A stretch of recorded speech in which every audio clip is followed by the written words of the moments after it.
الحمدللہ رب العالمین، افضل الصلاۃ و اکمل السلام علی سید الانبیاء والمرسلین وعلی آلہ الکرام و اصحابہ العظام اجمعین۔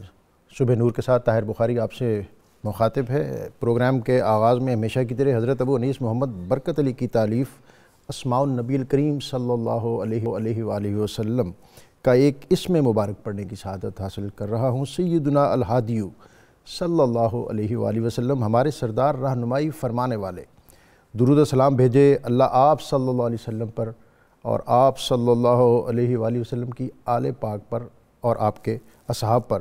حضرت ابو اسید رضی اللہ تعالیٰ عنہ اپنے والد سے روایت کرتے ہیں کہ ایک مرتبہ حضور نبی اکرم صلی اللہ علیہ وسلم مسجد سے باہر قیام فرما تھے کہ راستے میں مرد اور عورتیں گزر رہے تھے۔ آپ صلی اللہ علیہ وسلم نے دیکھ کر عورتوں سے فرمایا، مردوں سے تھوڑا پیچھے رہا کرو اور تمہارے لیے راستے کے بالکل درمیان میں چلنا مناسب نہیں، بلکہ راستے کے کناروں پہ چلا کرو۔ راوی بیان کرتے ہیں کہ اس دن کے بعد عورتیں دیواروں کے ساتھ چلنے لگیں۔ یہ بہت اہم فرمان ہے، اور اگر اس فرمان کی تاثیر آج بھی اللہ تعالیٰ ہمیں عطا کرے تو پھر ہماری سوسائٹی کے بہت سے امور جو ہیں وہ صراط مستقیم پہ آ سکتے ہیں۔ دوسری گول میں اس کانفرنس میں شرکت کے بعد اقبال وطن جب واپس آ رہے تھے تو وہ اٹلی میں رکے۔ مسولینی نے ان سے ملاقات کی خواہش کا اظہار کیا، تو ملاقات کے بعد اقبال نے اس پر بہت طویل بات کی۔ تو ملاقات میں مسولینی نے اقبال سے کہا کہ مجھے میری تحریک کے حوالے سے کچھ بات بتاؤ۔ تو اقبال نے کہا کہ تو نے ڈسپلن کا وہ غالب حصہ اپنا لیا ہے جس کے سبب اسلام دنیا میں عروج اور ارتقاء کی بلندیوں تک پہنچا، اور اگر تم اسلام کے پورے نظام معاشرت کو اپنا لو تو پورے یورپ پر تم غلبہ حاصل کر سکتے ہو۔ تو مسولینی نے اقبال سے کہا کہ اقبال کوئی مجھے نصیحت کرو، کوئی بات کرو۔ تو اقبال نے کہا کہ اپنی شہری آبادیوں کو محدود رکھو، اور جب یہ آبادیاں ایک خاص حد سے بڑھنے لگیں تو پھر قریب چھوٹے چھوٹے اور شہر اور بستیاں آباد کرو۔ تو مسولینی نے کہا کہ اس کی حکمت کیا ہے؟ تو اقبال نے کہا کہ جب شہری آبادیاں ایک خاص حد سے تجاوز کر جاتی ہیں تو پھر جو محرکات شر ہوتے ہیں وہ مضبوط ہونا شروع ہو جاتے ہیں، بدی کی قوتیں طاقت پکڑنے لگتی ہیں، اور جو نیکی کے دائیں ہوتے ہیں، جو کلچرل فورسز ہوتی ہیں، وہ کمزور ہونا شروع ہو جاتی ہیں۔ تو روایت ہے، تاریخ لکھتی ہے کہ مسولینی کرسی پہ بیٹھا ہوا تھا، وہ اٹھا اور اس نے ہاتھ پہ ہاتھ مارا، اس نے کہا کہ واٹ این ایکسیلنٹ آئیڈیا۔ تو اس موقع پر اقبال نے کہا کہ دیکھو یہ جو بات میں نے تیرے ساتھ کی ہے، یہ اقبال کی یعنی میری بات نہیں ہے، یہ وہ بات ہے جو 1300 سال قبل میرے پروفٹ محمد مصطفیٰ کریم صلی اللہ علیہ وآلہ وسلم نے ریاست مدینہ کے ان ابتدائی اور افتتاحی مرحلوں پر اس وقت کی تھی جب مدینہ کی آبادی ایک خاص حد سے بڑھنے لگی تھی۔ آپ نے مدینہ کی شہری آبادی کو 10 کے یونٹ میں اور پھر 100 کے یونٹ میں تقسیم کیا، اور ہر 10 کے اوپر ایک عریف اور پھر ہر 10 عریفوں کے اوپر ایک نقی مقرر کیا۔ وہ جو 10 کنبوں کا ایک یونٹ ہوتا تھا جس کے اوپر ایک عریف مقرر ہوتا تھا، وہ ان کی نگہداشت کا، ان کی اخلاقیات کا، ان کی تعلیم تربیت کا ذمہ دار ہوتا تھا، ان کے امور گورنمنٹ تک اور گورنمنٹ کے امور ان تک پہنچانے کے لیے وہ گورنمنٹ کو اسسٹ کرتا تھا۔ اسی طرح ان 10 عرفاء کے اوپر ایک نقیب ہوتا تھا، اور پھر ان نقیبوں کے اوپر نقیب النقباء، ہمارے علماء بیٹھے ہیں، قال احد النقباء یا کان احد النقباء، احادیث کی کتابوں میں ہم نے بہت زیادہ پڑھا ہے۔ تو یہ سوشو پولیٹیکل تھاٹس، نبی اکرم صلی اللہ علیہ وسلم نے سماجی بہبود اور سوشل سیکورٹی کے اہتمام کو اس ابتدائی مرحلے پر ہی لازم کیا کہ آپ سمجھتے تھے کہ سماجی تحفظات کے بغیر کوئی سوسائٹی پروان نہیں چڑھ سکتی۔ نبی اکرم صلی اللہ علیہ وسلم نے ٹاؤن پلاننگ، آپ نے فرمایا کہ تمہاری سڑکیں اور تمہاری گلیاں اور تمہارے راستے اتنے کشادہ ہوں کہ 2 لدے ہوئے بیل وہاں سے گزر سکیں، اور تمہاری مسجد شہر کے مرکز میں ہونی چاہیے، اور شہر کی مسجد کے ساتھ مارکیٹ ہونی چاہیے، اور شہر میں اگر کوئی آدمی داخل ہو تو اس کو مسجد اور مارکیٹ تک پہنچنے کے لیے کسی سے پوچھنے کی ضرورت پیش نہ آئے، کہ راستے خود بخود آپ کو مسجد اور اس مرکزی مارکیٹ کی طرف لے چلیں۔ اور آپ صلی اللہ علیہ وسلم نے فرمایا کہ راستوں میں نہ بیٹھو، اگر مجبوراً بیٹھنا پڑے تو ان کا حق ادا کرو۔ صحابہ نے عرض کی یا رسول اللہ ان کا حق کیا ہے؟ آپ نے فرمایا اپنی نظریں نیچی رکھا کرو، تکلیف دہ چیزوں کو دور کر دیا کرو، سلام کا جواب دیا کرو، نیکی کا حکم اور برائی سے منع کیا کرو۔ یہ صرف زمانہ امن کی حد تک محدود نہیں، بلکہ حالت جنگ میں بھی نبی اکرم صلی اللہ علیہ وسلم نے فرمایا کہ راستوں کو خراب نہ کرنا، سرسبز کھیتیاں نہ اجاڑنا، درختوں کو نہ کاٹنا، بچوں، عورتوں اور بوڑھوں ان کو قتل نہ کرتا۔ نبی اکرم رسول محتشم صلی اللہ علیہ وسلم کے آفاقی ارشادات جو 1400 سال قبل آپ نے عطا کیے وہ آج بھی اتنے ہی تر و تازہ ہیں اور قیامت تک ہمیں روشنی اور رہنمائی عطا کرتے رہیں گے۔ ناظرین، ہمارے راستوں اور سیرگاہوں کے حقوق کیا ہیں، قوانین کیا ہیں، اور دنیا کے اندر ایک بہت بڑا مسئلہ یہ ہے کہ دنیا کی جو مختلف NGOs اور تنظیمیں ٹریفک کے امور پر اور شاہراہوں اور راستوں کے معاملات پر بات کرتی ہیں، وہ کہتی ہیں کہ ٹریفک کے دباؤ کی وجہ سے اور لوگوں کے بے ہنگم طرز عمل کی وجہ سے ہر آدمی سال میں 41 گھنٹے ان امور پر بھیجا اس کے صرف ہوتے ہیں، اور پھر جو فرسٹریشن، جو ڈپریشن، ٹریفک رک جانے کی وجہ سے، راستہ خراب ہونے کی وجہ سے، کسی کی غلط پارکنگ کی وجہ سے اور راستے میں بھیجا تجاوزات کی وجہ سے پیش آتی ہیں، وہ مسائل دنیا کے الگ سے ہیں۔ آج اس اہم قومی، ملی، معاشرتی اور عمرانی معاملے پر ہم بات کریں گے، اور ہمارے ساتھ ہمیشہ کی طرح بہت شخصیات موجود ہیں۔ مفتی سید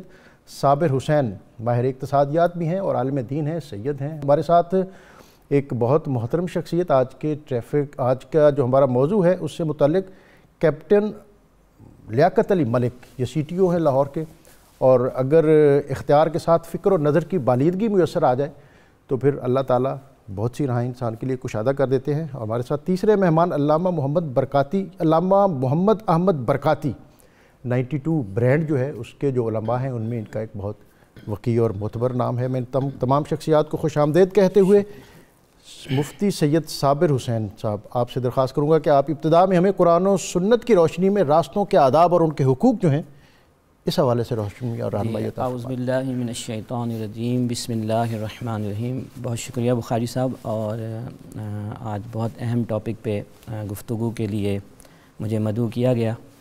تو چونکہ آپ نے انٹرو میں بھی فرمایا کہ یہ صرف ایک مسئلہ نہیں بلکہ ایک ملی عمرانی مسئلہ ہے، اور عمرانیات کے حوالے سے تو آپ نے بڑی احسن گفتگو فرمائی۔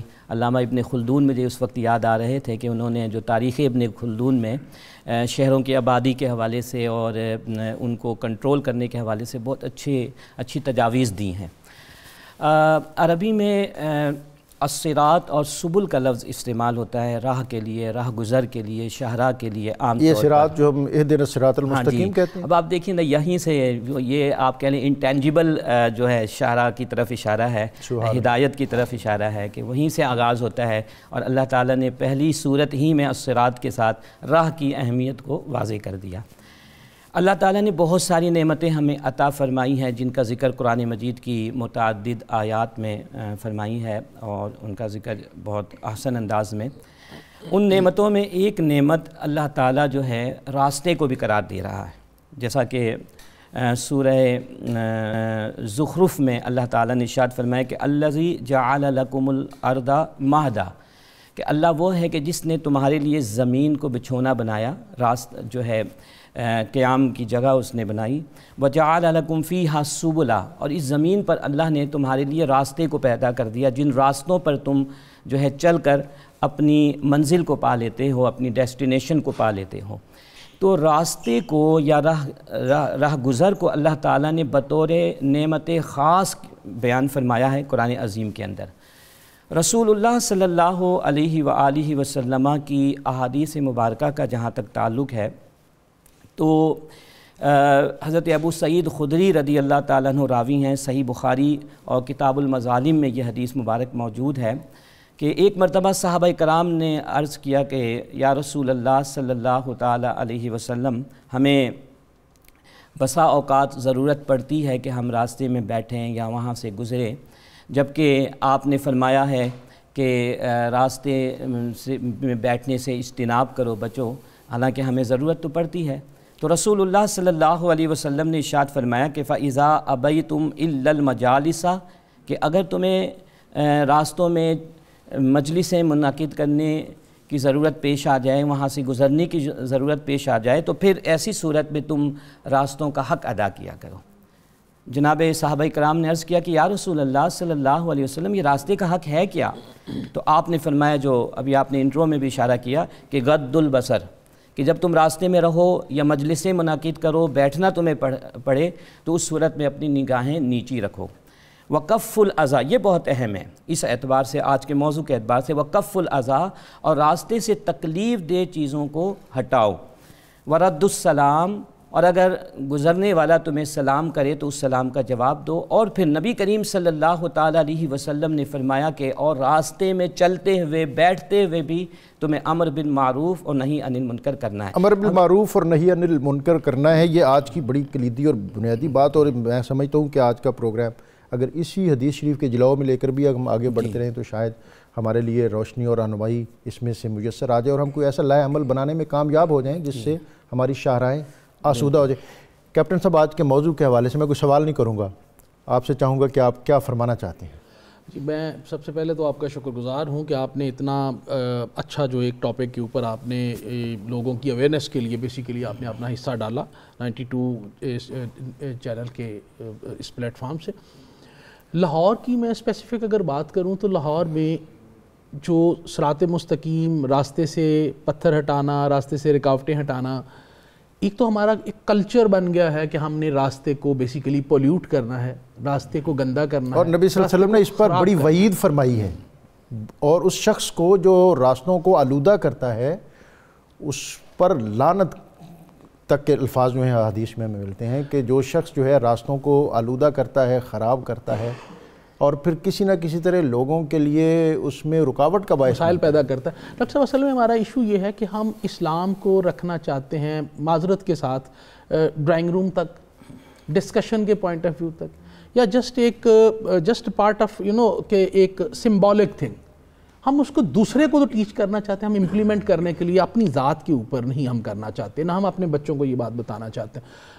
آپ لاہور کی سڑکوں کے اوپر آپ دیکھیں، ہم آج بھی اچھی خاصی نئی سڑک بنتی ہے، اس کے اوپر سب سے پہلے سپیڈ بریکر ہم بناتے ہیں، سب سے پہلے کٹ ہم لگاتے ہیں کہیں پائپ گزارنے کے لیے، کہیں کچھ کرنے کے لیے، پھر اس کے بعد سب سے پہلے اس کے اوپر کھڈا ہم بناتے ہیں، سب سے پہلے جو ہمارا دکاندار معذرت کے ساتھ ہوتا ہے تجارت کے نام کے، وہ ویلڈنگ کا سامان اس کے اوپر رکھتا ہے، اس کے اوپر اپنے رکشے کھڑے کر دیتا ہے، اس کے اوپر جو ہے نا اپنا تھڑا لگا کے، پھٹا لگا کے، پارکنگ بنا کے اس کے پیسے لینا شروع کر دیتا ہے، اور آپ پریکٹیکلی وہاں سے گزر نہیں سکتے۔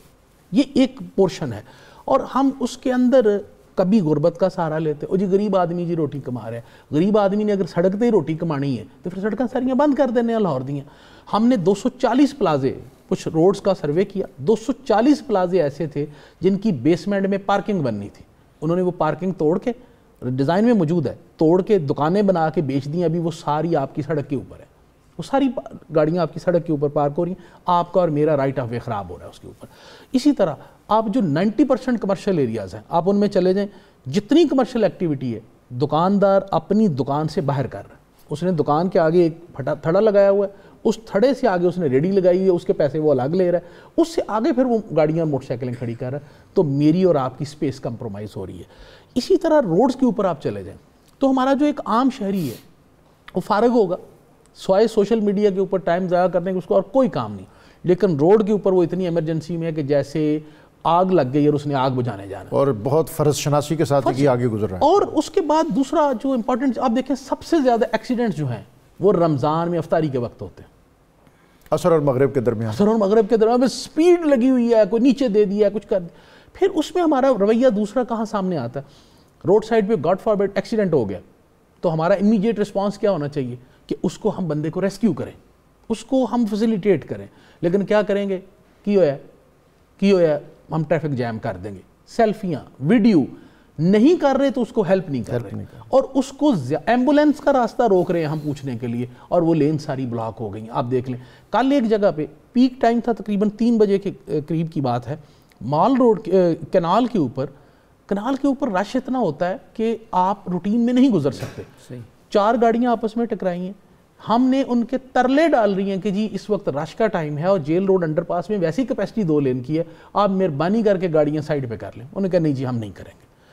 پورے لاہور نے کو 2 گھنٹے سفر کیا ہے ان 4 بندوں کی ہٹ درمی کی وجہ، کہ جب تک یہ تصفیہ ہم یہیں پہ نہیں ہم یہیں کریں گے، اور انہیں بھی پتہ ہے کہ اگر سائڈ پہ ہو گئے تو یہ ایمرجنسی ختم ہوگی تو پھر شاید ہماری بات میں وہ پوٹینسی نہ رہے. ہمارا ایک مائنڈ سیٹ ہے کہ ہم لوگ ساری چیزیں سڑک کے اوپر, کسی نے احتجاج کرنا ہے اس نے, پچھلے سال 2504 پروٹیسٹ ہوئے ہیں جی مین روڈز کے اوپر. 2504 پروٹیسٹ کو آپ 365 دن کے حساب سے دیکھیں تو پر ڈے کتنے بنتے ہیں. مال روڈ میں ایوریج تقریباً 3 لاکھ گاڑی گزرتی ہے ایک دن میں. آپ غور کیجئے اگر ایک دن مال روڈ بند رہے کسی ایک چوک سے تو 3 لاکھ گاڑی کہاں سے گزاریں گے. لیکن پروٹیسٹ کرنے والا کر رہا ہے, وہ نہیں سن رہا آپ کی بات. اسی طرح ہم نے پچھلے دنوں ایک سٹڈی کروائی ہے سیف سٹی سے. مال روڈ کی جو کیپیسٹی ہے نا 100% کیپیسٹی کا مطلب ہے کہ بالکل بمپر ٹو بمپر اگر چلے تو 100% سیچوریشن ہوگی. ہم اس وقت مال روڈ کو 222% سیچوریشن پہ چلا رہے ہیں, یعنی 100 سے بھی 122% زیادہ ہم گزار رہے ہیں. لیکن نہیں مان رہے تو ہم لوگ قانون نہیں مان رہے. یعنی آپ ایک بندے کو چلان کے لیے روکے تو 3 بندے فخر سے دیکھ کے جاتے ہیں کہ اللہ میں جا رہا ہے میرا کی کر لیا. تو اور دیکھیں اگر میرا وارڈن کسی کو کہتا ہے سیٹ بیلٹ باندھ لے تو ہم آپ کو مرنے سے بچانے کے لیے کہہ رہے ہیں. اگر کہتے ہیں ہیلمٹ پہن لیں تو آپ کو مرنے سے بچانے کے لیے کہہ رہے ہیں. اگر ہم آپ کو کہہ رہے ہیں کہ اشارہ جمپ نہ کریں کیونکہ دوسرا جس کا رائٹ آف وے ہے, گرین وے ہے, وہ اس میں آپ لگیں گے اس کی نقصان ہوگا, آپ کا بھی نقصان ہوگا, تو وہ آپ کو مرنے سے بچانے کے لیے کہہ رہے ہیں. اگر آپ کہہ رہے ہیں چلتے ہوا فون نہ سنیں آپ ڈسٹریکٹ ہوں گے اور ایکسیڈنٹ ہو سکتا ہے, آپ کا بھی نقصان ہوگا کسی اور کا بھی ہوگا, برائے مہربانی یہ کام نہ کریں. تو اس کے سارے فوائد جو ہیں وہ ڈرائیور کو ہیں اور پبلک کو ہیں. لیکن اس کا نقصان کیا ہو رہا ہے؟ پچھلے سال میں 616 بندوں کو ہمارے کو پبلک نے مارا. 616 بندے. سر یہ دس از دا ایٹیٹیوڈ بیسیکلی. یہ ہمارا ایک مائنڈ سیٹ ہے, دس از آر نیشنل کریکٹر کہ ہم نے احترام قانون کا نہیں کرنا, بلکہ ہم بڑے فخر سے کہتے ہیں کہ قانون تو ہوتا ہی توڑنے کے لیے. اور اس کو ہم اپنی سمارٹنس سمجھتے ہیں کہ جیسا آپ نے کہا کہ اشارے کی خلاف ورزی کرتے ہوئے پھر فخریہ انداز میں ڈیوٹی پر مامور اہلکار جو ہیں ان کی طرف بھی دیکھتے ہیں. میں آپ سے علامہ صاحب جاننا چاہوں گا کہ جیسے کیپٹن صاحب نے ہمارے بہت سے جو معاشرتی رویے ہیں ان کی نشاندہی کی ہے, نبی اکرم رسول محتشم صلی اللہ علیہ وسلم کا اسوہ اور ہمارا دین, ہمیں کوئی ایسی بات بتائیں کہ ہم ان چیزوں کو اپنی زندگی کا حصہ بنائیں, صرف سن کے اور آگے نہ گزریں بلکہ ان کو اپنے عمل میں شامل کریں. بسم اللہ الرحمن الرحیم. آج جس موضوع پر ہم گفتگو کر رہے ہیں چاہیے تو یہ کہ اس پہ وقتاً فوقتاً ہوتی رہا کرے تاکہ لوگوں کو اویئرنیس ہو, لوگ سنتے ہیں اور یقیناً اثر بھی لیتے ہیں ایسی باتوں کا جو دین کے حوالے سے ہوں. سب سے پہلے تو ہمیں یہ دیکھنا چاہیے کہ اسلام چیز کیا ہے. اسلام کوئی الگ سے جہان نہیں ہے, الگ سے کوئی معاملہ نہیں ہے, یہ ہماری زندگی ہے, اللہ تعالیٰ نے ہمیں دی ہے. اور جس طرح ہم کسی کے گھر میں جاتے ہیں تو اس کی مرضی پہ رہنے کے کچھ پابند ہوتے ہیں. جس ڈرائنگ روم میں بٹھائے ہم بیٹھتے ہیں, جہاں وہ کھانا کھلائے ہم کھاتے ہیں, تو یہ زمین بھی اللہ تعالیٰ کی ہے. اس پہ کیسے رہنا ہے اس کا فیصلہ خود اللہ نے کرنا ہے, اور اس نے کر کے حضور صلی اللہ علیہ وسلم کو ہماری طرف مبعوث فرمایا. اور آپ نے فرمایا کہ بھئی زندگی تمہاری اپنی ہے, اس طرح گزارو گے نہ تمہاری حق تلفی ہوگی نہ کسی اور کی ہوگی. تو یہ انہی میں سے ایک جو چیز ہے وہ آج ڈسکس ہو رہی ہے راستوں کے حوالے سے. پہلے تو رویے یہ ہیں کہ ہم دیکھتے ہیں کہ بہت سی ایسی اقوام جن پہ اللہ تعالیٰ کی طرف سے عذاب آیا ہے, اور بہت سے ایسے ہیں جن پہ ایسا عذاب آیا کہ جس کو قرآن نے مثال بنا کر پیش کیا ہے. ان میں قوم لوط ایک گزری ہے, اس کے اندر بہت سی برائیاں تھیں کہ پتھروں کا عذاب آیا, پتھروں کی بارش ہوئی. اور ان کی برائیوں میں سے ایک برائی قرآن پاک نے ذکر کی ہے, وہ کیا ہے کہ تم وہ لوگ ہو اِنَّکُمْ لَتَأْتُونَ الرِّجَالَ وَتَقْطَعُونَ السَّبِیلَ, تم راستے ختم کرتے ہو لوگوں کے, واہ, گزرگاہیں بند کرتے ہو. واہ. یہ ان کے جرائم میں سے ایک بہت بڑا جرم ہے جس کو قرآن پاک نے گنا ہے. اب کام ہم ان کے کریں گے اور رحمت کے امیدوار بھی رہیں گے. جب ایک راستے پہ ہم چلتے ہیں تو رسول اللہ صلی اللہ علیہ وسلم نے ان راستوں کے حقوق کے حوالے سے اتنی بات ارشاد فرمائی کہ ایک شخص گزرا, راستے میں ایک جگہ پہ ایک درخت تھا, اور اس درخت سے ایک ٹہنی جو تھی وہ کانٹوں سے لیس وہ لٹکی ہوئی تھی, لوگوں کو وہ تنگ کرتی تھی. اس نے اس ٹہنی کو کاٹ دیا اور کاٹ کے دور پھینک دیا. سبحان اللہ. تو حضور فرماتے ہیں کہ اللہ تعالیٰ نے دیکھا کہ اس کے نامہ اعمال میں اور کوئی بھی نیکی نہیں ہے بجز ایمان کے, تو اللہ نے صرف اسی رکاوٹ کو دور کرنے کی وجہ سے اس کی مغفرت فرمائی. سبحان اللہ. تو یہ چھوٹی چھوٹی چیزیں بظاہر چھوٹی ہیں لیکن حقیقت میں ایک بہت علامہ صاحب اس کو آج کے حالات سے تھوڑی تطبیق دے دینا, جن مسائل کی طرف کیپٹن صاحب نے اشارہ کیا ہے کہ ایمبولنس کو ہم راستہ نہیں دیتے. میں اسی طرف آ رہا ہوں. ایمبولنس تو ایک گزر رہی ہے نا, ہم تو اس سے پہلے پری پلاننگ کر کے شادیوں کے ٹینٹ لگاتے ہیں, راستے بند کر دیتے ہیں، اور جہاں تک احتجاج کی صورتحال ہے وہ تو تب تک لوگوں کو مزہ ہی نہیں دیتا جب تک گزرنے والوں کا راستہ بند، وہ سمجھتے ہیں کہ شاید یہ مؤثر ہی اس وقت ہوگا جب مار روڈ بند ہوگی، اور پریکٹیکلی ہے بھی ایسے ہی۔ یہ بھی بات ہمیں بھی ذہن میں رکھنی چاہیے، کچھ ارباب اقتدار ان کے بھی فرائض ہیں، وہ بھی تب تک کیوں نہیں مانتے جب تک لوگ سڑکوں پہ نہیں آتے، تو اس لیے اس چیز کو بھی مد نظر رکھنا چاہیے۔ لیکن ہم تو ایک پوائنٹ آف ویو پہ بات کر رہے ہیں۔ اب آپ یہ دیکھیے کہ رسول اللہ صلی اللہ علیہ وسلم نے راستوں کے حقوق کے حوالے سے جو آپ سے متاثر ہو سکتے ہیں ان کو بچائیں، نہ کہ آپ دوسروں کو تنگ کریں۔ جس طرح آپ فتح مکہ کے لیے تشریف لے جا رہے تھے تو راستے میں ایک کتیا تھی جس نے بچے جنم دیے ہوئے تھے، تو حضور صلی اللہ علیہ وسلم نے ساری فوج کا روٹ جو ہے وہ تبدیل کیا کہ ہماری وجہ سے اس بے زبان کو تکلیف نہ پہنچے، یعنی ایک صحابہ کی جماعت کو باقاعدہ ڈیپیوٹ کیا کہ اس کی حفاظت پر مامور رہو اور وہ آگے پورا کھڑے رہے، لشکر سائیڈ سے گزر جائے۔ بالکل۔ تو اب اس پہ دیکھیں کہ جو لوگوں کے لیے اذیت کا باعث بن رہا ہے اسلام، اس سے ہمیں کس طرح سمجھا رہا ہے کہ صحابہ اکرام شان والے اور وہ بے زبان جانور، اور ان کی حفاظت پہ ان کو مامور کیا ہوا ہے۔ نبی کریم صلی اللہ علیہ وسلم نے راستوں کے حسن اور خوبصورتی کے حوالے سے بہت زیادہ لوگوں کی توجہ دلائی ہے، اور آپ پریکٹیکلی اسی طرح کرتے تھے کہ خود سیر کے لیے تشریف لے جایا کرتے تھے، اور سیر کو آپ پسند کرتے تھے۔ اور دو چیزیں جو ہمارے خصوصاً لاہور کے اندر تو ابھی ذکر کیا گیا وہ کنال کا، تو حضور صلی اللہ علیہ وسلم نے 3 چیزیں ذکر کی ہیں کہ 3 چیزوں سے تمہاری نظر بینائی تیز ہوتی ہے۔ ان میں سے آپ نے فرمایا کہ النظر الی الخضرہ، سبزہ دیکھنا، سبزہ چھوڑیں گے تو کوئی دیکھے گا۔ پھر آپ نے دوسری چیز یہ ذکر فرمائی الماء الجاری، جاری بہتا ہوا صاف پانی، اس کو دیکھتے رہا کرو، اس سے بھی آپ کی بینائی تیز ہوگی۔ اور تیسری الی حسن الوجہ، نیکوں کا چہرہ دیکھنا، اس سے بھی آپ کی بصارت اور بصیرت۔ سبحان اللہ، خوبصورت بات کہ بہتا پانی، تر و تازہ سبزہ، اور ایسے لوگ ان کی زیارت جن کو دیکھ کے اللہ یاد آ جائے۔ مفتی صاحب، یہ جو ہمارا طرز عمل ہے اس میں ہم نبی اکرم رسول محتشم صلی اللہ علیہ وسلم کا اسوہ اور جو اسلام کی تعلیمات ہیں، ہم دیکھتے ہیں کہ آپ اس حکم میں یقیناً کوئی بصیرت ہوگی کہ عید کے لیے آپ ایک راستے سے جائیں اور دوسرے راستے سے واپس آئیں، جنازے کے لیے اسی طرح کے احکام ہیں، اور پھر جو طواف کعبہ ہے اہم ترین عبادات میں سے اہم ترین موقع، کہ اس میں ایک خاص ردم میں آپ چلتے ہیں، اور اگر ایک آدمی اس امر کی پابندی نہ کرے اور وہ اس بہاؤ کے برعکس چلنے لگے تو اس سے کیا ایک تصادم پیدا ہو جائے۔ ہمارا جو دین نے ہمیں حج کا طریقہ بتایا جو صحیح ہے، یہ ساری چیزیں وہ ہیں جس سے مجھے یوں لگتا ہے کہ جیسے یہ ہمیں ایک تربیت ہے کہ جو ون وے ٹریفک ہے، جس طرح ایک بہاؤ ہے ایک طرف جانے کا، یہ ہمارے مزاج میں رچ جائے، اور اس کو ہم ملکی قانون کو توڑتے ہوئے، جیسا کیپٹن صاحب نے بات کی، ہمارا طرز عمل بھی یہی ہے، ہم اس پر ذرا فخر کرتے ہیں، خوشی محسوس کرتے ہیں، طمانینت ہوتی ہے، لیکن دین کے معاملے میں ہمارے اندر ایک تشویش ضرور رہتی ہے کہ یہ اللہ کے حکم کی جو ہم نافرمانی کریں، تو جو نبی اکرم صلی اللہ علیہ وسلم کا اسوہ ہے اور اسلام کے احکام ہیں وہ بھی ہمیں کوئی اسی نوعیت کی تربیت نہیں دیتی۔ جی بالکل۔ دیکھیں اس حوالے سے میں ایک بات عرض کروں کہ ایک جنرل پرنسپل رسول اللہ صلی اللہ علیہ وسلم نے ان تمام چیزوں کے حوالے سے ہمیں دیا، جس کو ہم کہتے ہیں گڈ گورننس کے حوالے سے رسول اللہ صلی اللہ علیہ وسلم کی سب سے بہترین جو ہے ہدایت ہے اس کہ آپ علیہ السلام نے فرمایا کہ الا کلکم رائن کلکم مسئول عن رعیتی۔ ابھی جو آپ تھوڑی دیر پہلے یہ بات فرما رہے تھے کہ یہ احساس کیسے پیدا ہو، بنیادی طور پر یہ احساس تبھی پیدا ہوگا کہ جب ہم دین کی ان تعلیمات کی طرف آتے ہیں کہ جن تعلیمات کو حاصل کرنے کے بعد ہمارے اندر جو احساس ذمہ داری پیدا ہو، ٹھیک ہے۔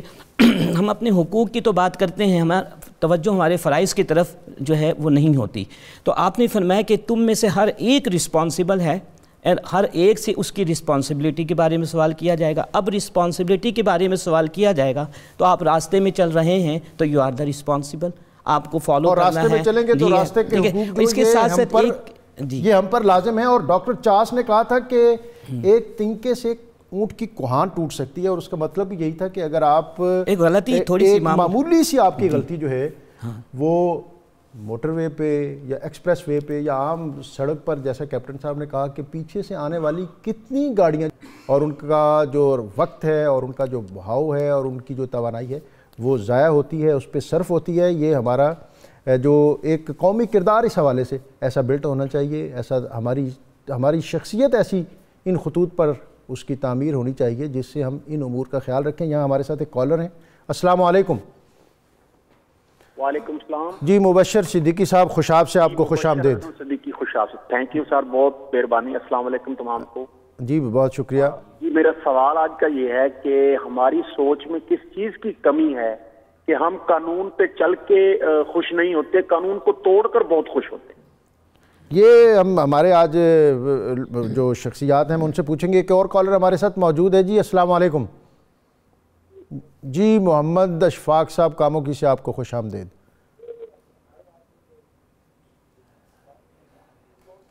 جی آپ کی آواز نہیں آ رہی مجھے. جی السلام علیکم.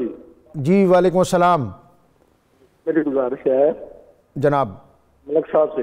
جی جی جی یہ 2000 کا چلان کر دیتے ہیں تو 2000 کا ہیلمٹ کیوں نہیں دے دیتے؟ 2000 کا چالان کر دیتے ہیں. 2000 کا وہ چالان 2000 کا جو کرتے ہیں وہ اپنے پاس سے پیسے نہیں دیتے کہ جو آپ کو آپ اس کے بدلے میں آپ کا ہیلمٹ دیں. یہ آپ یہ اس کا ابھی وہ جواب دیں گے. ایک اور کالر ہمارے ساتھ موجود ہے. السلام علیکم. جی جمال صاحب ملتان سے آپ کو خوش آمدید. جی وعلیکم السلام. حضور سب ٹیم کو حضور عرض یہ ہے کہ میں ایک ویگن چلا رہا ہوں سن 2002 سے. میں نے سمجھا شاید ابھی بھی ویگن چلا رہے ہیں. ہاں جی ویگن چلا رہے ہیں, کمپنی میں چلاتے ہیں یہ نا. اچھا جی. ویگن والے کو روک کے چلان کر دیتے ہو, پوچھنا بھی تمہارا نہیں کرتے. واٹر والے ایک چلان ہو, 2 ہو, 3 ہو, 4 ہو, 5 چلان ہوتے ہیں, یہ چلان کر دیتے ہیں. اور جی یہ 4 تک نہیں سمجھتے. جی ابھی جی ایک اور کالر ہے ہمارے ساتھ. السلام علیکم. جی اسلم صاحب آپ کو خوش آمدید. شکریہ بخاری صاحب. میں نا ملک لیاقت صاحب سے گزارش کرنا چاہتا ہوں کہ ہمارے یہاں یہ دیکھا گیا ہے کہ جو لوگ ملازم ہوتے ہیں نا جی, گورنمنٹ ملازم, بالخصوص پولیس والے لوگ, ان کی گاڑیاں بھی روڈ پہ بے ترتیبی کھڑی ہوتی ہیں. ملک صاحب تو بہت اچھا کام کر رہے ہیں لاہور میں ماشاءاللہ. ان کو تو مبارک دیتا ہوں کہ میں اکثر دیکھتا رہتا ہوں, اخبار بھی پڑھتا رہتا ہوں. ان کے متعلق جو ٹریفک کے قانون کو بڑا اچھے طریقے سے اویئرنیس دیتے ہیں, یونیورسٹی میں مل جاتے ہیں. لیکن ہمارے ادھر لوکل ایریا میں دیکھا ہے کہ جو پولیس کے ڈرائیور حضرات ہوتے ہیں نا, وہ اپنی گاڑی کھڑے کے درمیان. یہ آپ کی بات درست ہے. یہ آپ کیپٹن صاحب سے ہم پوچھتے ہیں کہ بعض اوقات سرکاری گاڑیاں جو ہیں وہ بھی بیجا طور پر اپنا استحقاق جو ہے بعض جگہوں پر سمجھتی ہیں. اور یہ سارے آج کے سوال جو ہیں یہ تقریباً کیپٹن صاحب ہی سے ہیں. اور کیپٹن صاحب ہماری خوش قسمتی کہ آج ہمارے ساتھ موجود ہے. ایک تو کیپٹن صاحب انہوں نے کہا کہ جی چالان کر دیتے ہیں. میں بڑا جذباتی ہو رہا ہوں جواب دینے میں, مجھے جواب دینے دیجیے.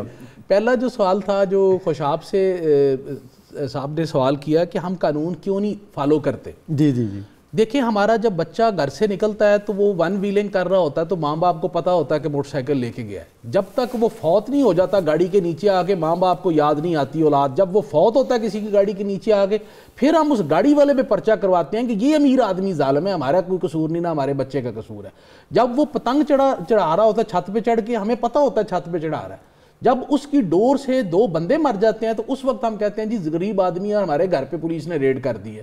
جب وہ نہر میں نہا رہا ہوتا ہے اور اس میں کہیں ڈوب کے مر جاتا ہے تو اس وقت ہمیں یاد آتا ہے کہ محکمہ نہر کے خلاف اور پولیس کے خلاف پرچہ دینا ہے. جب وہ ڈکیتی کا سامان لے کے آتا ہے اس وقت ہم نہیں پوچھتے.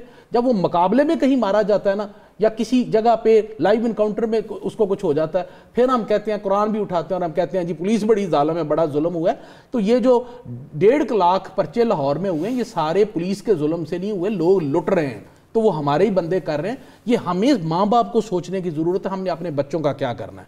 دوسرا صاحب نے کاموکی سے فرمایا کہ 2000 کا چلان کرتے ہیں اور ہیلمٹ نہیں دیتے. یہ صاحب اسی طرح ہی کرتے ہیں. بہت سارے لوگ کوئی برمنگم سے, کوئی آسٹریلیا سے مجھے فیس بک پہ کہتے ہیں لاہور کی ٹریفک کا بڑا برا حال ہے. میں کہتا ہوں جناب تسی کتھے ہو؟ انہوں نے کہا جی میں تے آسٹریلیا تے. میں چوری صاحب لاہور آ کے دیکھو پھر تو ہم دسنے ہیں برا حال ہے کہ ٹھیک ہے. اور یہی لاہور کے لوگ جب آسٹریلیا میں ہوتے ہیں تو پھر بڑے سیدھے آگے چلتے ہیں. ہن ایک کاموں کی بیٹھ کے انہوں نے یہ نہیں پتا کہ 2000 دا چلان نہیں ہوندا ہیلمٹ تے, صرف 200 روپے دا چلان ہوندا ہے. اور دوسری بات یہ ہے کہ ابھی تو میں نے آپ کو ہیلمٹ پہنوانے شروع کیے ہیں تو آپ نے الزام لگانا شروع کر دیے. کسی نے کہا جی ملک صاحب نے کمپنی بنا لی, کسی نے کہا پیسے لے لیے.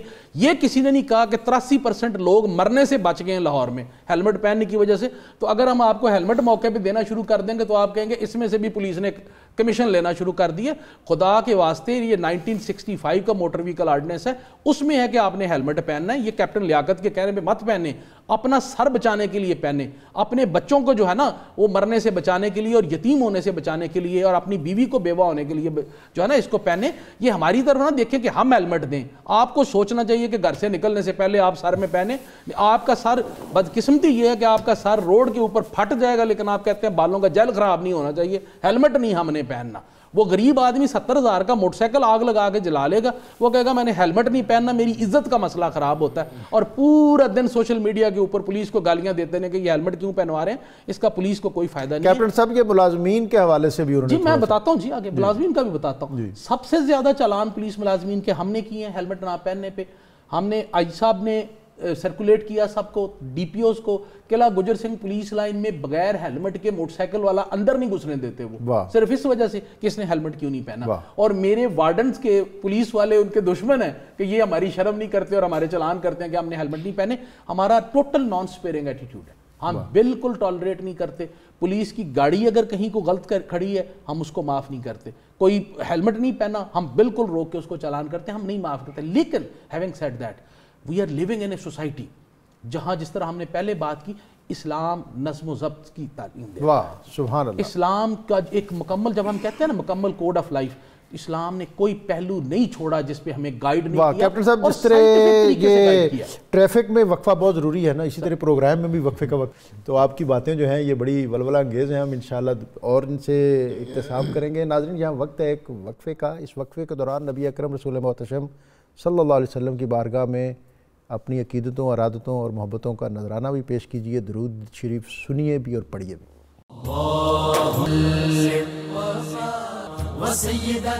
خوش آمدید سانسیں پڑھیں, سلام پڑھیں, دھڑکنیں درود, حاصل ہمیں وہ لذت عشق رسول ہو.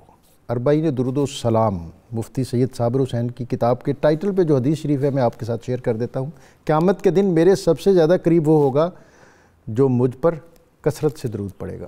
اللہ تعالیٰ ہمیں نبی اکرم رسول محتشم صلی اللہ علیہ وسلم کی بارگاہ میں اپنی عقیدتوں کے نذرانے پیش کرنے کی توفیق عطا فرمائے. نبی اکرم صلی اللہ علیہ وسلم نے مدینہ کے اندر ایک سیرگاہ, مدینہ شریف کو اس سے بھی آراستہ کیا. ویسے تو مدینہ شریف سارا ہی سرسبز و شاداب تھا.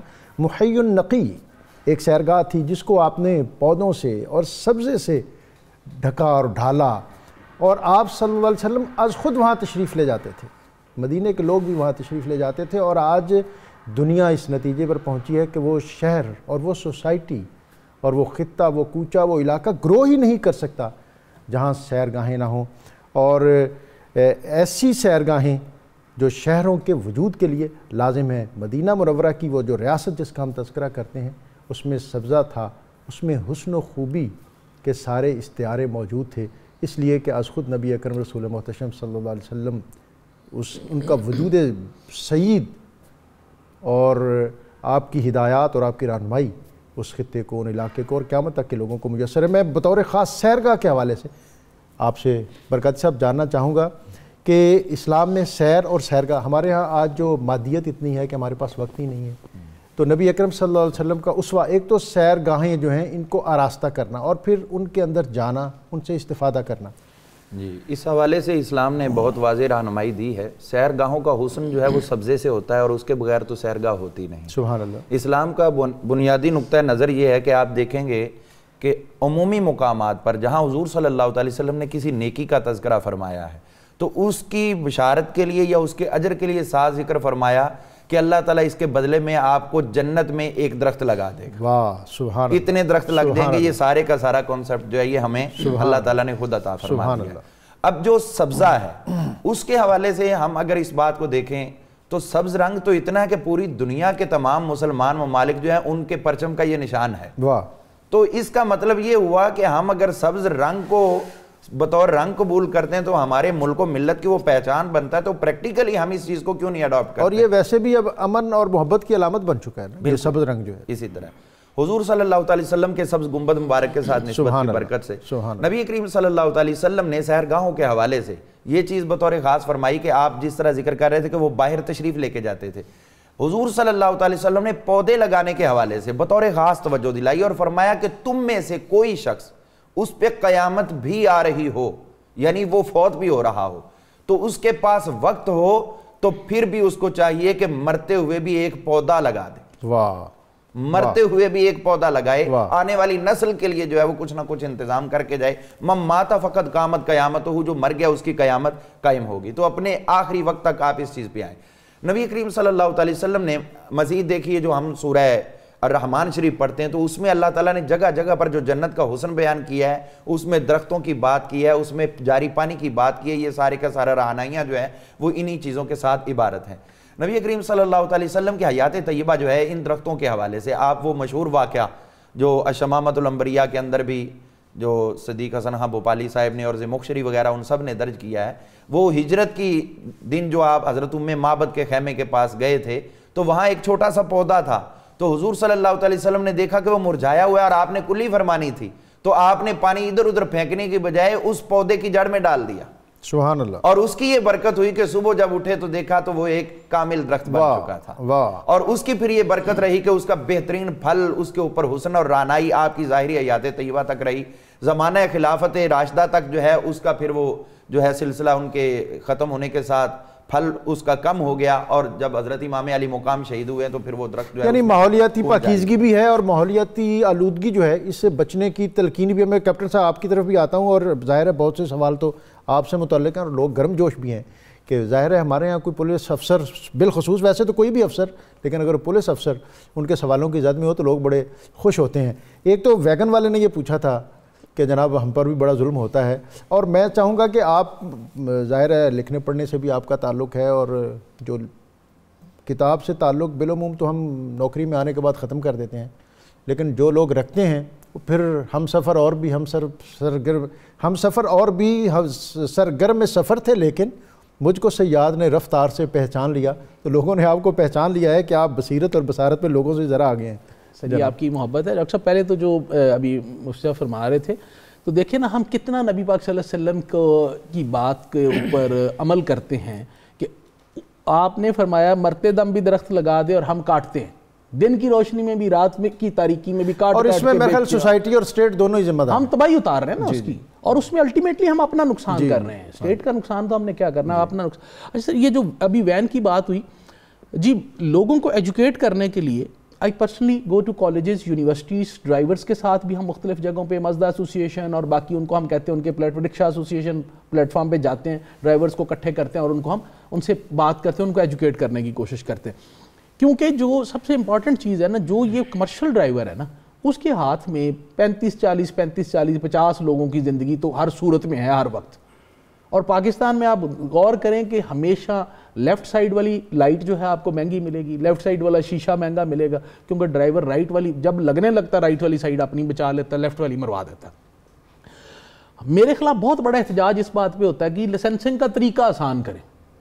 میں کہتا ہوں طریقہ کیا آسان کریں کہ بغیر چلائے ہوئے گھر بیٹھے جس طرح پہلے ملتے تھے اسی طرح دینا شروع کر دیں تو پھر سارے خوش ہو جائیں گے. ہم صرف اس بات پہ کوشش کر رہے ہیں کہ لوگوں کو روڈ سینس ہو, اشارے آتے ہوں, اور اس کے بعد وہ پراپر ٹیسٹ دے کے پھر اس کو لائسنس ملے. اور اس کے اوپر ایک بہت بڑا گروہ ہے جو کہتے ہیں کہ یہ لائسنسنگ کا طریقہ بڑا مشکل ہے, باہر ہم 6 مہینے میں لائسنس نہیں حاصل کر پاتے اور پیسے بھی ٹھیک ٹھاک لگاتے ہیں, اور یہاں 950 روپے میں ہم نے وہ بھی سرکار کو پیسے جمع کرانے ہیں ٹکٹیں لگا کے, ہم لائسنس حاصل نہیں کرنا چاہتے. ہم کہتے ہیں طریقہ آسان ہو جائے, بغیر ٹیسٹ تو ہونا شروع ہو جائے. جو بھائی ویگن والے کہہ رہے تھے 2002 سے ویگن چلا رہے ہیں, ان کی ویگن 1987 ماڈل ہوئے گی. پاکستان واحد ملک ہے جس میں کوئی گاڑی کبھی ریٹائر نہیں ہوئی. فرسٹ ورلڈ وار کی گاڑی بھی ابھی سڑک کے اوپر ہے, جب ٹوٹ جاتی ہے اسی کہنے ہیں چاچے پھیکے نو یار ٹو چلا دے پھر چلا دے, چاہے 50 بندے مر جائیں گاڑی کے نیچے آ کے اس کی بریک ڈاؤن کی وجہ سے. اس کے پاس لائسنس نہیں ہوگا پی ایس وی کا, اس کے پاس روٹ پرمٹ نہیں ہوگا, اس کے پاس گاڑی کی رجسٹریشن نہیں ہوگی, گاڑی کی فٹنس نہیں ہوگی. لیکن what he wants کہ he should not be checked کیونکہ وہ غریب آدمی, he should not be asked کیونکہ وہ غریب آدمی. وہ 15 بندے گاڑی کے نیچے دے دے, does not matter. اچھا کیپٹن صاحب, میں یہاں ایک بات اور ایڈ بھی کرنا چاہوں گا کہ بالخصوص یہ ہمارے صبح کے وقت نونہال کھلے ہوئے چھوٹے چھوٹے بچے, یہ جس نوعیت کی ٹریفک پر چنگچی رکشے پر جس میں 6 کی گنجائش ہے اور 16 لدے ہوئے ہوتے ہیں, اس پر بھی جی میں اس پہ دیکھیں پرائمریلی ایک تو تھوڑا سا میں اس پہ جو ایک گھر میں 25 نونہال ہوں گے تو وہ گھر والوں سے بھی مینیج نہیں ہوں گے, سوسائٹی سے بھی مینیج نہیں ہوں گے, اس پہ بھی لوگوں کو تھوڑا سا سوچنے کی ضرورت ہے. لیکن میں اس پہ نہیں جاتا اس ڈیٹیل میں. پوائنٹ یہ ہے کہ جب پبلک ٹرانسپورٹ نہیں ہے شہر میں, گورنمنٹ کوشش کر رہی ہے پبلک ٹرانسپورٹ کو لے کے آنے کی, تھوڑا سا رول ایجوکیشن انسٹیٹیوٹس کا ہے. ابھی آپ کینال کے کنارے ہی چلے جائیں تو کچھ ہمارے تعلیمی ادارے ہیں جنہوں نے کینال کی 2 لینز بند کی ہوتی ہیں صبح بھی اور چھٹی کے وقت بھی، کیونکہ وہ اپنی پارکنگ نہیں دے رہے، تو وہ ساری میری اور آپ کی سپیس یوز کر رہے ہیں۔ بچے youngster under age motor bike چلا رہے ہیں، 4 اس کے اوپر بیٹھے ہوئے ہیں، پیرنٹس کے پاس گنجائش نہیں ہے، وہ 3 انہوں نے آگے ٹینکی پہ بٹھائے ہوتے ہیں، 2 پیچھے بٹھائے ہوتے ہیں اور وہ ان کو اسکول ڈراپ کرنے جا رہے ہوتے ہیں۔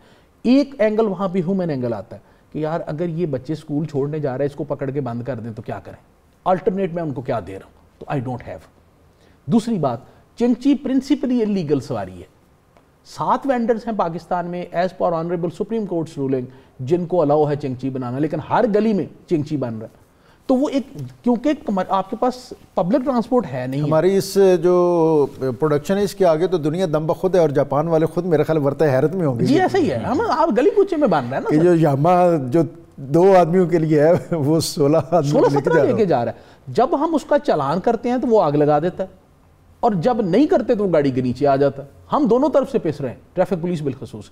متبادل پبلک کے پاس ہے نہیں ہے، ویئر ٹو گو، کہ ان کے پاس پبلک ٹرانسپورٹ نہیں ہے بچوں کو اسکول چھوڑنے۔ تو اس کے اوپر ابھی کچھ دن پہلے بھی سی ایم صاحب نے ایک میٹنگ لی ہے اس کے اوپر اور ڈائریکشن دی ہے کنسرن ڈپارٹمنٹس کو، تو متبادل جو ہے پبلک ٹرانسپورٹ کا وہ بھی انشاءاللہ آ رہا ہے، اس سے چیزیں کمپیریٹیولی بہتر ہوں انشاءاللہ۔ میری خواہش ہے، دعا ہے، دلی تمنا ہے کہ آپ کے گفتگو کے بہاؤ کی طرح لاہور کی ٹریفک کا بہاؤ جو ہے یہ بھی اپنے تسلسل میں آگے بڑھے اور رواں ہو۔ میں ابھی آپ کی طرف پھر آؤں گا، تھوڑی سی بات مفتی صاحب سے بھی کر لوں، کیونکہ بہرحال یہ آپ کے دائیں بائیں بیٹھے ہوئے ہیں تو ان کی تائید سے آپ کی بات زیادہ مؤثر اور معتبر ہوگی، اس لیے کہ سوسائٹی کے اندر جیسا آپ نے بھی کہا اور میں بھی درخواست کروں گا کہ ہمارا محراب و منبر جو ہے وہ یہ آج بھی بہت مؤثر میڈیا ہے اور میڈیم ہے، اور اگر جو ہمارے یہ سوشل ایشوز ہیں ان پر اگر یہ جمعے کے خطبے میں 1.5 منٹ بھی دیں تو ان کی بات دل میں اترتی۔ میں نے نا اس میں اوقاف کو لکھ کے بھیجا، ٹاپکس دیے اور وہ کرتے بھی ہیں۔ دوسرا، میری جو ٹیم ہے لاہور اسپیسیفک ایٹ لیسٹ، وہ جمعے والے دن نماز جمعہ سے پہلے جاتے ہیں اور جو وہاں پہ مولانا حضرات خطبہ دے رہے ہوتے ہیں ان سے بات کر کے 3 منٹ 4 منٹ 5 منٹ لوگوں کو وہاں پہ ٹریفک کے اصولوں کے بارے میں بتاتے ہیں۔ اس کے علاوہ جو ہم یہ کام کرتے ہیں، خدا نخواستہ کہیں ایکسیڈنٹ ہو جائے تو میرے جو روڈ سیفٹی آفیسرز ہیں وہ اس کو اٹینڈ کرتے ہیں، اگر خدا نخواستہ اس میں کسی کی ڈیتھ ہو جائے تو اس کے جنازے میں شامل ہوتے ہیں اور وہاں پہ بھی پبلک کو بتاتے ہیں کہ اس کا ایکسیڈنٹ کس وجہ سے ہوا اور ہمیں کیا کیا کرنا چاہیے۔ نہیں، آپ کے معاملات اور امور اور توجہ تو ہم دیکھتے ہیں۔ میں ابھی پچھلے دنوں بادشاہ سے جا رہا تھا تو داتا دربار کے آگے سے جمعے کے وقت گزرنا مشکل ہوتا ہے، لیکن آپ نے اس کے بہاؤ کو بہتر کیا، پیدل چلنے والوں کے لیے بہتر کیا، لیکن اس طرح کی ایک توجہ تھوڑی سی اگر بلال و گنج کی طرف بھی ہو کہ وہاں جب جمعے کے لیے ہم جا رہے ہوتے ہیں تو اس وقت بھی تھوڑی سی دقت ہوتی ہے، تو اس سے بھی وہاں وقت پہ پہنچنے میں ہمیں سہولت ہو۔ مفتی صاحب، یہ ابھی ہم چونکہ پروگرام میں بہت سی چیزیں ایسی ہیں، اوورٹیکنگ ہے اور گاڑی میں ایک احتجاج کا طریقہ ہمارا ہارن بجانا بھی ہے، اور پھر ڈرائیور جو ہیں یہ جہاں باہر کے ملکوں میں تو اس کو بھی ایک احتجاج کا طریقہ سمجھا جاتا ہے، لیکن ہمارے ہاں شوق سے، اور پھر جیسا ہمارے ہاں ہمیں جو فیڈ بیک آ رہا ہے اور ہمارا مشاہدہ بھی یہی ہے کہ جو ہمارے سرکاری ڈرائیور ہیں وہ بھی اس طرح کا، اور پھر غلط پارکنگ،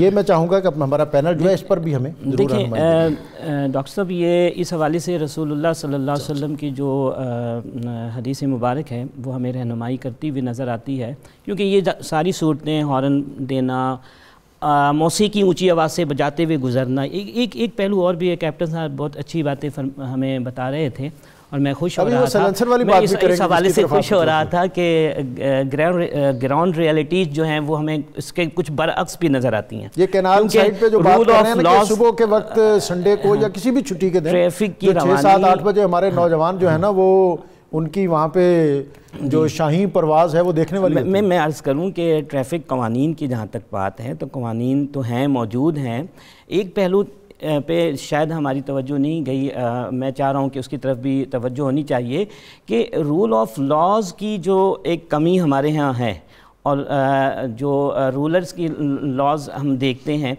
مطلب یہ ہے کہ ٹریفک جو وارڈنز ہیں، میں نے کئی دفعہ خود اپنی آنکھوں سے مشاہدہ کیا کہ میں تو قانون کو فالو کر رہا ہوں، لیکن آپ کا ٹریفک وارڈن جو ہے وہ رشوت لے کر بندے کو چھوڑ رہا ہے، تو اس سے لوگوں کی کیا ہوگی؟ حوصلہ افزائی ہوگی یا حوصلہ شکنی ہوگی؟ اس پہلو پہ بھی ہمیں غور کرنا چاہیے۔ یہ گراؤنڈ ریالٹیز ہیں جن کو اگنور نہیں کیا جا سکتا۔ مفتی صاحب ایک منٹ جی ادھر ایتھے بریک لائیے۔ 270 بندے سر کرپشن چ ڈسمس کیتے نے سر، 270 سر، مفتی صاحب نے بڑی خوبصورت بات کی ہے. مفتی صاحب کو ایک ایویڈنس مجھے دیں, 22 جون 2018 سے میں بیٹھا ہوں, ایک ایویڈنس دیں جس میں ٹریفک وارڈن نے کہیں پیسے لیے ہوں, اگر ٹریفک وارڈن ڈیوٹی پہ رہے اگلے دن, آئی ایم ریسپانسبل. یہ میں اناؤنس کر رہا ہوں سب کے سامنے. میں وہ اوور آل سسٹم کی بات کر رہا ہوں, میں اسپیسیفک نہیں بات کر رہا. مفتی صاحب پتہ کیا ہے, ہم 90% چیزیں کرتے ہیں جو ہے نا اسپیکولیشن اور سنی سنائی باتوں پہ, ہیر سے پہ ہم باتیں کر دیتے ہیں. ایک پرابلم ہمارا ہے, ہم ویسے ہی اس سے جان چھڑوا رہے ہیں سر, یہ جو کیش ہینڈلنگ ہے اس سے جان چھڑوا رہے ہیں کہ وہ ای پیمنٹ ہو رہی ہے, آپ موبائل سے ای پیمنٹ کریں گے, آپ کو کیش نہیں دینا پڑے گا. ہمارا آڈٹ کا سسٹم ہمارا اتنا سخت ہے کہ ایک ایک چالان کو میرا آڈٹ ڈپارٹمنٹ ایک ایک چالان کو چیک کرتا ہے. میکسیمم جو ریونیو ہے اس دفعہ ہم نے جمع کروایا. اور دوسری بات, ایک جنرلی پرسیپشن ہوتی جی ٹریفک پولیس نے چالان کی شرح کو مقرر کی ہوئی ہے کہ جی اتنے ہر بندے نے ضرور کرنے. ہم نے آج تک کسی کو ٹارگٹ نہیں دیا کہ آپ نے ڈیلی 10 چالان کرنے ہیں, 20 کرنے ہیں, 25 کرنے ہیں. نو ٹارگٹ ایٹ آل. ہوتا کیا ہے, ہمیں کب لگتا ہے کہ جی یہ دیکھیں نا جی وہ آپس میں کو گیٹ میٹ کر رہے ہو. گیٹ میٹ یہ کر رہے ہوتے ہیں کہ جو ہی کسی کو وائلیشن کرتے روکتے ہیں وہ سب تو پہلے دوڑنے کی کوشش کرتا ہے, پھر اس کو پکڑ کے لے کے جاتے ہیں. اس کو ابھی چوک کے درمیان میں کھڑا کر کے تو چلان نہیں کیا جا سکتا کہ باقی ٹریفک پھنس جائے, ظاہر ہے اس کو سائیڈ پہ کھڑا کرنا ہے. جب سائیڈ پہ کھڑا کرتے ہیں تو سب تو پہلے وہ فون باہر کٹ ہے, پہلے تو کہنا تو مجھے جاندا نہیں. یعنی سب کی وہ ہوتا ہے کہ ان کے ماتھے پہ لکھا ہو کوڈنگ کہ مجھے جاندا نہیں. جدوں وہ کہندا ہے چوری صاحب میں تانوں نہیں جاندا, تسی بہت بڑے آدمی ہو, وہ پھر فون کٹدا ہے. پھر جو پاسبل جگہ ہے اس سے بات کرنے کی کوشش کرتا ہے. وارڈن اگر آگے سے جواب دے دے گا تو وارڈن گناہگار کافر قرار دے دیا جائے گا. وہ چاہے وارڈن کو تھپڑ مارے. دنیا میں کون سی سوسائٹی, آپ جائیں نا ذرا سعودی عرب میں کسی پولیس والے کو تھپڑ مار کے تو دیکھیں, آپ باہر نہیں نکلیں گے. آپ تھپڑ تو دور کی بات ہے, ذرا گھور کے دیکھیں. تو یہاں آپ نے 616 بندوں کو پچھلے سال مارا ہے اور اس کے باوجود دے آر سرونگ یو. جہاں تک کرپشن کی بات ہے سر, لائسنسنگ میں کرپشن, میں آن ایئر کہہ رہا ہوں, کوئی 1 ٹکے کی کو بندہ کرپشن ثابت کرے, میں آئی ٹیک ریسپانسبلٹی. وارڈن میں کسی جگہ please let's not abuse my force on here سے کہ جی وہ کرپشن کرتے ہیں.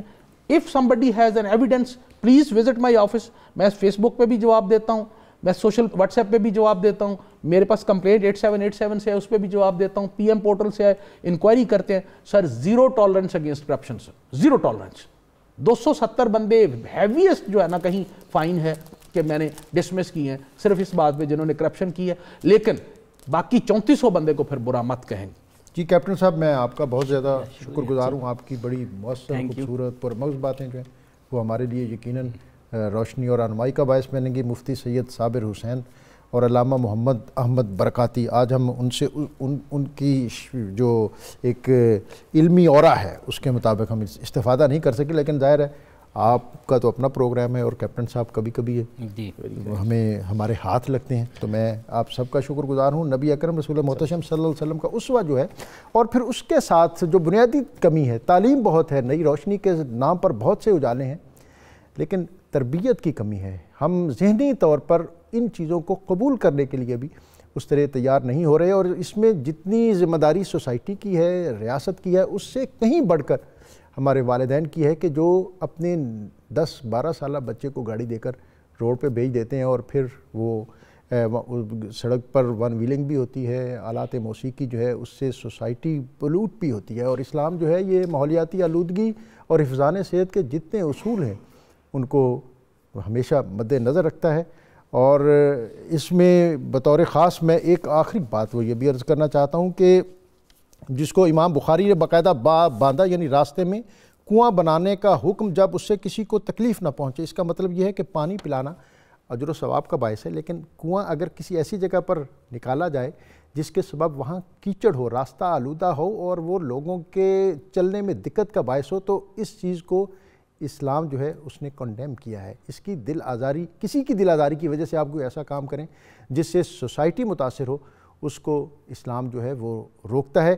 اور ہمارے بہت سے جلوس, ہمارے بہت سے کام جو ہم دین کی آڑ میں, مذہب کی آڑ میں, کسی اچھے کام کی آڑ میں کرتے ہیں, ہمارا مقصد اس وقت یہ نہیں ہو رہتا, پس پردہ ہمارے مقاصد کچھ اور ہوتے ہیں. اور اس کے لیے میں حضرت علی کا یہ قول آپ کی نظر کرتے ہوئے آج کی اس ٹرانسمیشن کو اپنے اختتام تک لے جاتا ہوں. آپ نے فرمایا کلمۃ حق ارید بہل باطل, بات یا کام تو درست ہے مگر نیت اور مقصد غلط ہے. اور حضرت علی اگر ہمیں یہ رہنمائی نہ فرماتے تو شاید ہم اس طرح کے جو جذبے اور معاملے ہیں ان کو کوئی الفاظ نہ دے سکے۔ آج کا نسخہ کتاب الشفاء سے نماز عشاء کے بعد دو رکعت نفل 11 بار درود ابراہیمی اور اس کے بعد 41 بار سورہ فاتحہ پڑھیں اور دعا مانگیں۔ اس طرح یہ عمل 7 دن تک کریں اور حصول ملازمت تک یہ عمل جاری رکھیں۔ اللہ تعالیٰ آپ کو کامیاب اور کامران کرے گا۔ میں اپنے مہمانوں کے شکریہ کے ساتھ کہ اس اہم اور مؤثر اور خوبصورت پروگرام کے ساتھ سے آپ کو اللہ حافظ کہتا ہوں۔